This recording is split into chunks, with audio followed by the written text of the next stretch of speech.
भारत सरकार में जो चल रही है भारतीय जनता पार्टी सरकार के द्वारा जो common civil code, uniform civil code का जो मामला आया है जी। उसके विरोध में हम लोग आज फैसला लिए हैं, क्योंकि कॉमन सिविल कोड आने से हम आदिवासियों का सबसे बड़ा घाटा होगा। नंबर 1, जो CNT एक्ट पर प्रभाव पड़ेगा, 5वीं अनुसूची पर प्रभाव पड़ेगा, समता जजमेंट पर प्रभाव पड़ेगा और हमारी रूढ़िवादी परंपरा, धर्म कोड आदि पर भी प्रभाव पड़ेगा। और ये हम कहना चाहते हैं आपके मीडिया के माध्यम से कि भारतीय जनता पार्टी का जो एजेंडा अपना रही है वो पूरे देश के आदिवासियों का ख़त्म करना चाहती है, क्योंकि सबसे ज़्यादा आदिवासियों की ज़मीन है आज, और ज़मीन को लेने के लिए, उद्योगपतियों के साथ मिलने के लिए उन्होंने इस तरह के कानून ला रहे हैं ताकि हमारा विशेष कानून जो बनाया गया है उसके आधार पर वो ज़मीन को छीना जाएगा। और मैं कहना चाहता हूँ उसमें आदिवासी समाज से अपील करना चाहते हैं कि देखिए, ये CNT एक्ट को नहीं, एक मुश्त पूरे चीज़ों को, पूरे जो हमें संवैधानिक अधिकार दिए गए हैं, एक मुश्त संशोधन नहीं किया जाएगा, इसको हटाया जाएगा, ये प्लानिंग है। जो है ज़मीन है तो आदिवासी है, ऐसा हम लोगों का मानना है। तो उस दर्शन को ही ख़त्म करने का जो है प्रयास जो है चल रहा है, जो दूसरे विश्व में, दूसरे देशों में भी ऐसा हुआ है जो वहाँ के मूल आदिवासी जो है आज ख़त्म हो गए। तो उसी दिशा में ये प्रयास हम लोगों को लग रहा है कि हमारा जो सदियों पुरानी जो हमारा पहचान है, अस्तित्व है, यहाँ का हम निवासी हैं, उसको जो है ख़त्म करके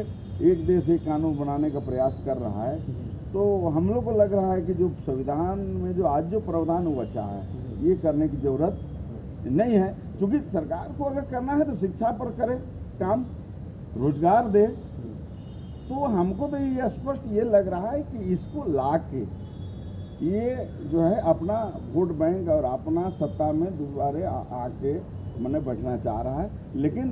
तुम सत्ता पाने के लिए हमको जो है कुचल दोगे तो भाई ये हम लोग जो है बर्दाश्त नहीं करेंगे। मेरा मानना है कि जिस देश में, विविधताओं भरे देश में जो समानताएं हैं, विविधताएं हैं और राजनीतिक असमानता, सामाजिक असमानता, सामाजिक भेदभाव, आर्थिक विषमता भरे इस देश के अंदर में समान नागरिक संहिता, यूनिफॉर्म सिविल कोड, UCC की बात करना अपने आप में ही एक बेईमानी है और बहुसंख्यक जनता के साथ धोखा है। और हमारा जो सीधा कहना है, अगर सरकार को लाना ही है तो देश के अंदर में लाए, समान करने वाली, समान बनाने वाली नागरिक संहिता लाए ना। देश के अंदर में जो आर्थिक विषमता है, राजनीतिक विषमता है, सामाजिक विषमता है, उसको लाए, तब मानेंगे। ये समान नागरिक संहिता ये छलावा है, आदिवासियों के साथ धोखा है। आज पूरे झारखंड स्तरीय आदिवासी समन्वय समिति के तत्वाधान में आज बैठक संपन्न हुई जी डुमपुरिया सभागार करमटोली में, जिसमें समाज के प्रबुद्ध व्यक्ति, मानकी मुंडा संघ, डोकलो सोहर, पाला समिति आदि के लोग, आज धार्मिक और सांस्कृतिक संगठन के लोग आज शामिल हुए। हमारा विरोध यह था कि भारत सरकार में जो चल रही है भारतीय जनता पार्टी सरकार के द्वारा जो common civil code, uniform civil code का जो मामला आया है उसके विरोध में हम लोग आज फैसला लिए हैं, क्योंकि कॉमन सिविल कोड आने से हम आदिवासियों का सबसे बड़ा घाटा होगा। नंबर 1, जो CNT एक्ट पर प्रभाव पड़ेगा, 5वीं अनुसूची पर प्रभाव पड़ेगा, समता जजमेंट पर प्रभाव पड़ेगा और हमारी रूढ़िवादी परंपरा, धर्म कोड आदि पर भी प्रभाव पड़ेगा। और ये हम कहना चाहते हैं आपके मीडिया के माध्यम से कि भारतीय जनता पार्टी का जो एजेंडा अपना रही है वो पूरे देश के आदिवासियों का ख़त्म करना चाहती है। तो हम इसलिए आज हम लोग निर्णय में आए हैं कि 4 जुलाई को महामहिम राज्यपाल के समक्ष महाधरना का आयोजन किया जाएगा, जिसमें आदिवासी समाज के 32 से 44 जितने भी आदिवासी समाज के लोग हैं यहाँ पर कुछ करेंगे। दूसरी बात ये फैसला में आया है, जो आज निर्णय जो हम लोगों ने लिया है वो कि लोक कमीशन के यहाँ हम लोग पत्र भेजेंगे विभिन्न संगठन के लोग कि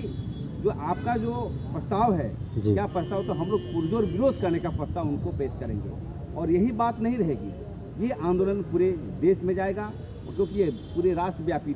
आंदोलन चलेगा। क्योंकि हमारा जो झारखंड में CNT एक्ट है, तो आप छत्तीसगढ़ में जाएंगे तो छत्तीसगढ़ टेनेंसी एक्ट अलग से है और मध्य प्रदेश टेनेंसी एक्ट है, जो आदिवासियों का जो है जमीन बचाने का संरक्षण को लेकर काम कर रहा है। लेकिन भारतीय जनता पार्टी का जो उद्देश्य है कि एक संविधान, एक व्यक्ति, एक जाति, तो ऐसा नहीं संभव है, क्योंकि आप मैं कहना चाहता हूँ उनका जो उद्देश्य है पूरे देश में मतलब हिंदू राष्ट्र घोषित करना, तो मैं पूछना चाहता हूँ कि कोई आदिवासी का बेटा ब्राह्मण की बेटी से शादी करेगा क्या? क्या आदिवासी का बेटा दलित का बेटा राजपूत का बेटी से शादी करेगा क्या? तो देखिए ये सब नहीं हो सकता है, नहीं हो सकता। ये धर्मनिरपेक्ष देश है। आप सिर्फ और सिर्फ देश में जो आपको कानून व्यवस्था मतलब आप सत्ता पर हासिल नहीं कर पा सकते हैं, क्योंकि सबसे ज़्यादा आदिवासियों की ज़मीन है आज, और ज़मीन को लेने के लिए उद्योगपतियों के साथ मिलने के लिए उन्होंने इस तरह के कानून ला रहे हैं ताकि हमारा विशेष कानून जो बनाया गया है उसके आधार पर वो ज़मीन को छीना जाएगा। और मैं कहना चाहता हूँ उससे आदिवासी समाज से अपील करना चाहते हैं कि देखिए ये CNT एक्ट को नहीं, एक मुश्त पूरे चीज़ों को, पूरे जो हमें संवैधानिक अधिकार दिए गए हैं, एक मुश्त संशोधन नहीं किया जाएगा, इसको हटाया जाएगा, ये प्लानिंग है। क्योंकि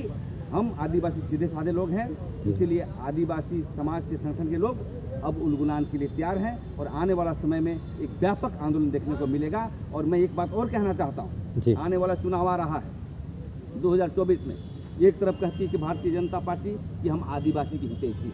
आदिवासी को हमने राष्ट्रपति बनाया, आदिवासी को ये बनाया, और दूसरी तरफ हमारे संविधान को राष्ट्रपति के आड़ में अब संशोधन करना चाहते हैं, एक हटाना चाहते हैं। तो आने वाला चुनाव में हम सभी आदिवासी के लोग यदि Bharatiya Janata party common civil code लाती है तो जनता के बीच जा करके हम लोग पुरजोर विरोध करेंगे और वोट नहीं देने का काम करेंगे और जनता को बताएंगे कि ये जो है भारतीय जनता पार्टी आदिवासी विरोधी पार्टी है, ये सजग हो जाए और आने वाले चुनाव में इनको दूरगामी परिणाम देने का हम लोग काम करेंगे।